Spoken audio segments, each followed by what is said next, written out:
好些了吗？我看见你和你太太在吵架。这不关你的事。是吗？他今天带我去喝茶，对我说了一些话。他看起来是那么的温柔、大度、善良。他说你很爱他，我相信。他说他无法回报你的爱，所以感到很抱歉，我相信。他说他对我也感到很抱歉，很想帮我也相信。但是我看见你们在吵架，我觉得你并不爱他。虽然我不知道你们在吵什么，但是我看见他打你，跟他喝茶的时候像两个人似的。他的温柔、大度、善良，都是假装出来的吗？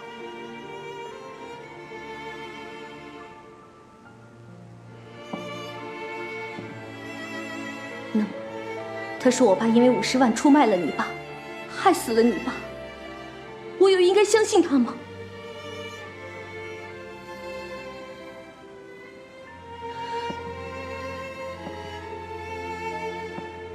你告诉我，他是不是在骗我？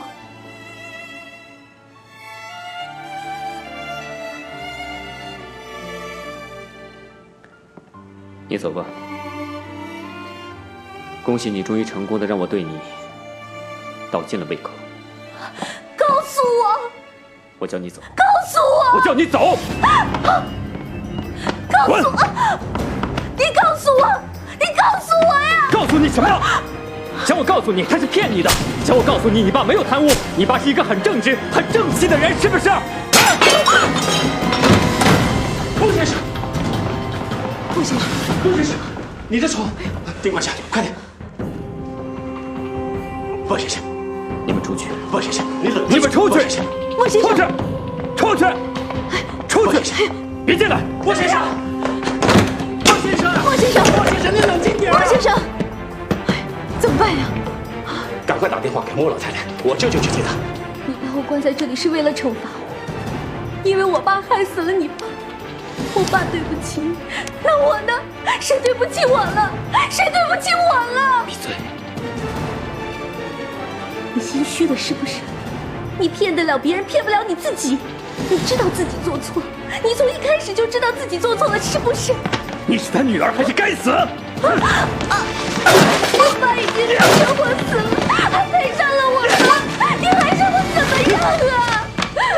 我已经失去父母了，我已经失去父母了，我还是亲眼看着他们死的。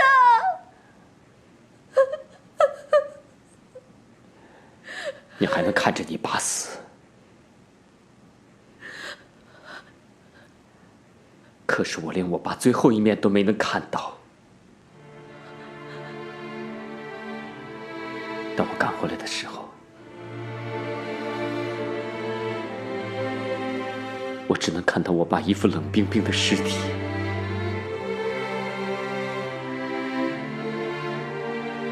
当你亲眼看着你爸死的时候，你有过去握住他的手是吗？他的手应该还是温暖的，是吗？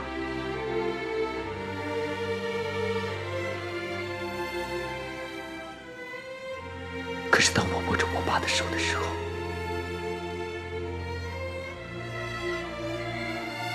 他的手是冷冰冰的。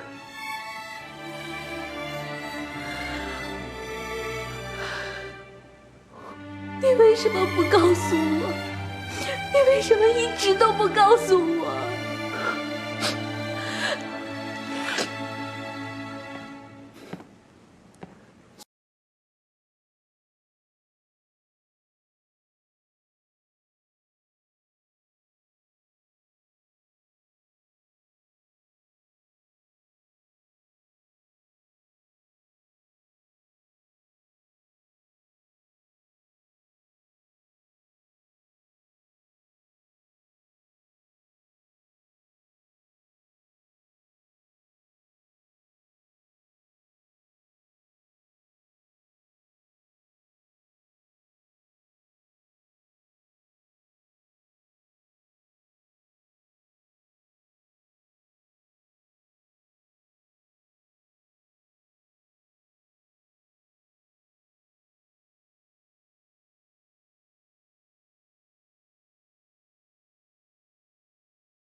我一直以为你是禽兽，你是魔鬼，但是作为仇人的女儿，你一直对我还不错。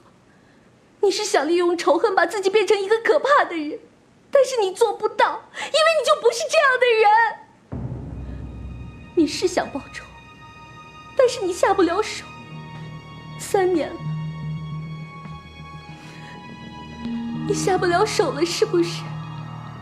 你不想放过我，但是你又下不了手，你不知道该怎么办，是不是？我现在就杀了你！怕了没有？陆先生，陆先生，你要冷静啊，千万不能这样啊！你以为我不敢杀你？你以为你很了解我？今天我们就来个了断，我们一了百了，以后谁也不欠谁，谁也不欠谁。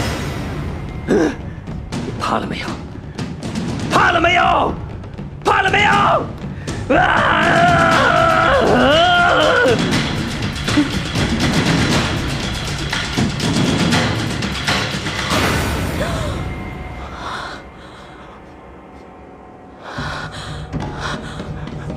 莫先生，您不要这样啊！开门呐！你滚！滚！不是少天，你这是干什么？我永远不要见到你！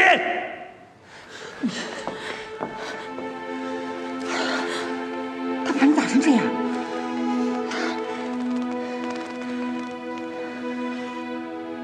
蒋阿姨，你怎么来了？我们先送你走。不，我不能走，我走了他会告发我舅舅的。放心吧，你可以走。你怎么知道？对不起，我没告诉你我是少谦的母亲。什么？你是少谦的母亲？你也在骗我！滕小姐，你不要碰我，连你也是骗我的。真的对不起。你不要说，你们都在骗我，所有的人都在骗我。这次是真的，你可以安心的走。少谦他不会再对付你，也不会对付你舅舅。真的？真的，我以少谦母亲的身份向你保证。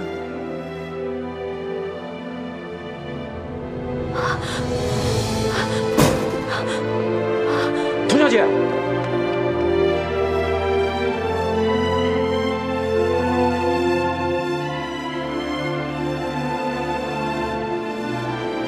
老马，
莫老太太，喝点水吧。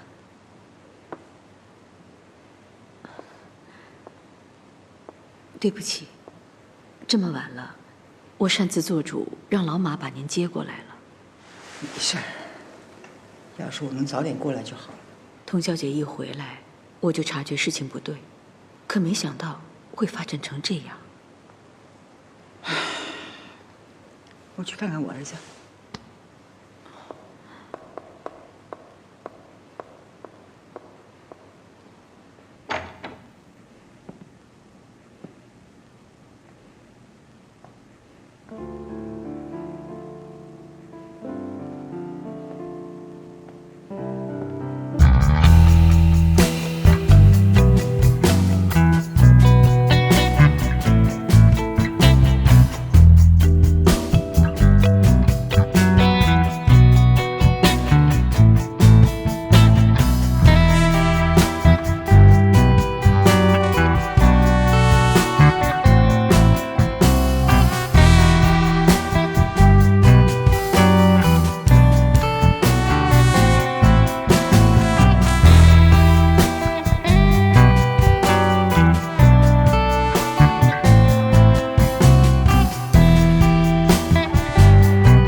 开慢点儿，开慢点儿，小心撞车。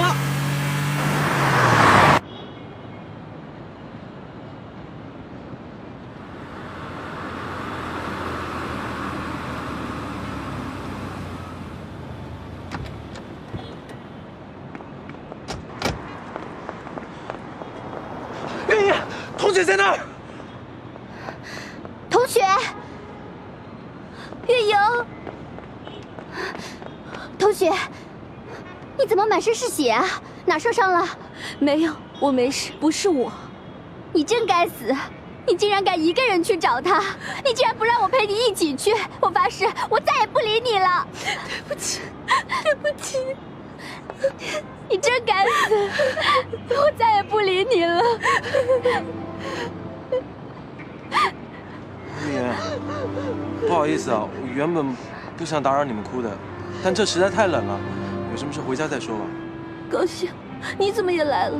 我怕那个坏蛋莫少谦还缠着你，追着你，我就让他跟我一起来保护你，必要的时候呀，揍他，揍死他。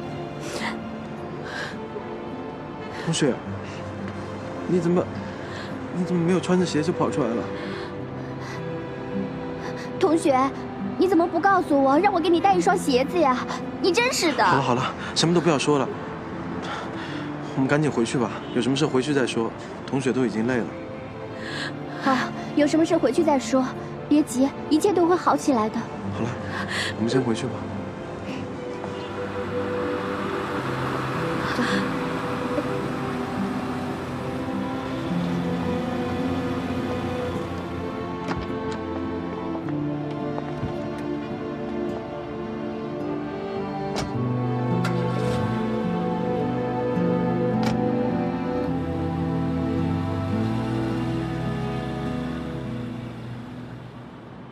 我亲眼看见童小姐的2个朋友把她给接走了。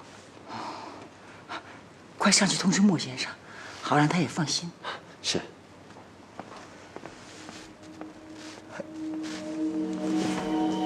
哎，您怎么了？啊，不舒服啊？没事儿，一点小感冒。我扶您到客房休息吧。不行，我体质特殊，不能乱吃药，只能吃古医生为我开的药。我得先回去了。那让老马帮您去拿好了。他也折腾一夜了，别让他再跑来跑去，我自己回去就行了。明天我就来看少谦。还是让老马去吧。你们帮我好好照顾少谦就行了，上去看看他，我没事儿。去呀。那明天您会过来吗？当然。还不快去？我自己叫车。那我去看看莫先生。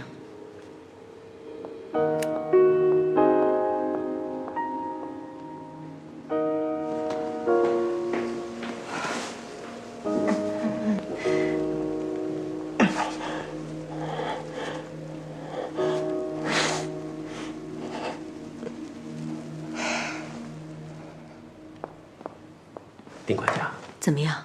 跟他说了吗？说了。他点了点头，什么都没说。你进去看看他吧。好。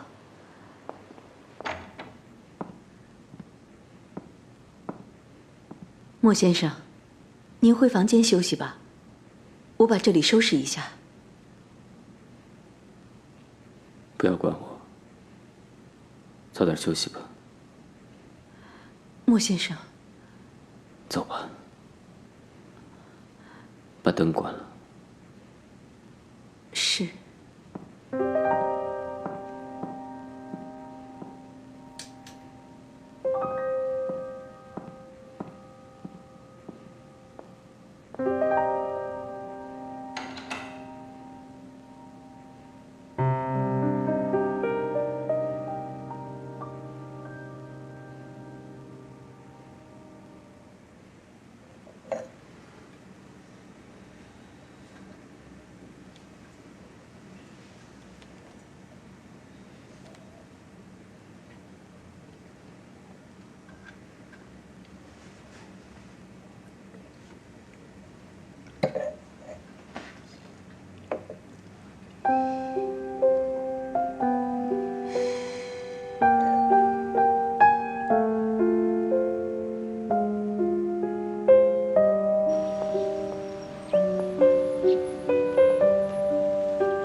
您这样做是有原因的，是吧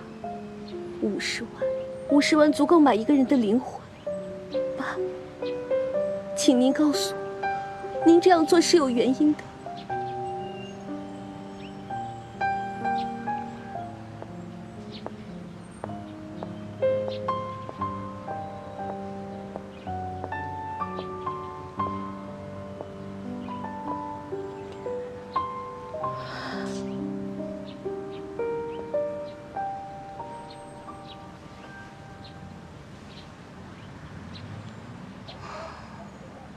我想我明白你现在的心情。人都有追求真相的欲望，可是真相却不是所有人都能承受得起的。我爸的事，您是早就知道了。可是我并没有追究什么。我对做生意完全不感兴趣，而且在商场上，出卖或被出卖，是最平常不过的事儿。在医院第一次见面的时候，你也已经知道我是谁。没错。不过这一切并不是少谦安排的，一切跟他无关。他当时甚至不知道我已经回来了。10几年前，我和他父亲离婚之后，我就去了德国。我们母子两个很少见面，不过有互通电邮。少谦心里那些不能也不会对外人说的心底话，都会在电邮里跟我说。这一切都与我无关了。我已经和你们没有任何关系了。你打算重新开始？是。怎么开始？你失去了3年时间，你打算怎么追回来？或者，我可以帮你。不必了，谢谢您来看我的父母。我想，一个人清静一下。童小姐，你怎么了？对不起，我有些不舒服。真的？被欺骗了太多，不敢随便相信人了吧？对不起，我以为您是装的。童小姐，时间对我们每个人来说都是宝贵的。可是如果我们不懂得掌握时间，时间就不属于我们的了。我们可不可以争取时间，坐下来好好的谈一谈？过程中有哪句话不中听的，你可以随时离开。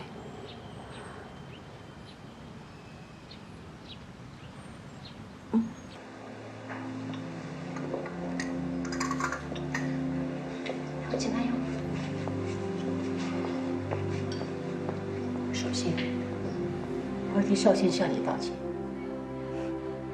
他太太也来找过我，她说她要替她的丈夫向我道歉，她说她自己也要向我道歉。我不喜欢穆永飞，这个女人心机太重，而且手段圆滑。当初如果不是迫不得已，少谦是不可能和她结婚的。少谦的婚姻几乎是一场殉难。他在结婚前的一晚跟我说：“妈，我这一生不会幸福的。”这个是他自己的选择。对，他对他父亲感情很深，就像你对你父亲一样。为了保住他父亲的基业，他固执得像个孩子，不惜一切。对不起，我真的……我知道，你现在不想听到任何关于少谦的事。我今天来，也不是想求得你的原谅，我是真心的想要帮你。谢谢你，可是，我想凭我自己的努力。怎么努力？你是一个很有天分的设计师，可是怎么样才能熬出头呢？相信除了努力，还得靠一些运气吧。你打算怎么帮我？像您儿子一样，花大笔大笔的钱买下一家设计公司，让我当老板？真的很谢谢你。我只希望，在我剩下的日子里，他可以放过我，原谅我的父亲，从此不要再想起我。如果你没有这份天分和灵气，我还不愿意出手。你的能力我已经打听过了，应该说，这里每一间设计公司的每一位设计师我都打听过了。我还没告诉你，我除了是少谦的母亲，我也是一位建筑师。建筑师？你可以上网搜索我的资料。我是德国魏玛包豪斯大学建筑设计院的蒋教授。蒋教授？我们那里的副院长是个中国人，年轻，有魄力，也是现任院长呼声最高的人选。可是他却宁可报效祖国。他打算明年来到中国。当他知道我要回来的时候，他就托我先在这儿帮他弄个房子。房子我已经找到了，设计师还没找到，佣金很高。你有兴趣的话，可以接接看。先别急着拒绝，最主要的是，如果你做得好，让他满意的话，他可以帮你写封推荐信到学校保送读书。那可是德国乃至于世界上都是一流的建筑专业学府，你可以学到行业内最先进和最高端的知识。